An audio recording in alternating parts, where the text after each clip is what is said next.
Hi, ఈరోజు నేను బ్రేక్ఫాస్ట్లోకి మైసూర్ బోండా వేశాను. బాగా వచ్చాయి. ప్రాసెస్ ఏంటో చూపించేస్తాను, చూసేయండి.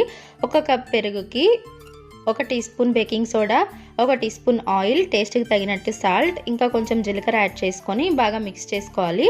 బబుల్స్ ఒక లేయర్ లాగా ఫామ్ అవుతాయి. అప్పుడు 2 కప్స్ మైదా యాడ్ చేసుకొని మధ్య మధ్యలో కొంచెం కొంచెం వాటర్ యాడ్ చేసుకుంటూ కన్సిస్టెన్సీ ఇలా వచ్చే వరకు బాగా మిక్స్ చేసుకోవాలి. మిక్స్ చేయడం అనేది చాలా ఇంపార్టెంట్ అనమాట.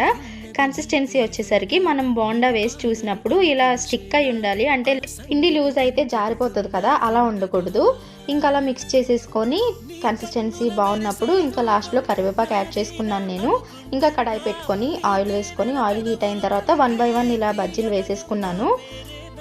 మీడియం టు హై ఫ్లేమ్లో ఫ్రై చేసుకోవడమేనండి. ఇంకా చూసారా ఎంత బాగా పొంగాయో, చాలా బాగా వచ్చాయి. నేను చాలా ఎగ్జైట్ అయ్యాను. ఫస్ట్ టైం ఇది ట్రై చేయడం నేను, అందుకే ఇంత ఎగ్జైట్మెంట్తో ఉన్నాను. ఈ క్రెడిట్ అంతా కూడా మా చెల్లికి ఇవ్వాలన్నమాట. ఎందుకంటే తను రీసెంట్గా ట్రై చేసిందంట ఇంట్లో. చాలా బాగా వచ్చాయి చాంద్రి, నువ్వు కూడా ట్రై చేయని తన ప్రాసెస్ చెప్పింది. ఇంకా ఎగ్జాక్ట్ మెజర్మెంట్స్తో నేను ట్రై చేసేసాను, అందుకే క్రెడిట్ అంతా తనకే అన్నాను. చాలా బాగున్నాయి, టేస్ట్ కూడా. నా దగ్గర అల్లం చట్నీ, పల్లి చట్నీ ఉంటే రెండింటితో ట్రై చేశాను. కాంబినేషన్ అయితే అదిరిపోయింది. లోపల కూడా బాగా కుక్ అయింది. మీకు నచ్చితే ఒకసారి ఇంట్లో ట్రై చేయండి. వీడియో నచ్చితే లైక్ చేయండి. బాయ్.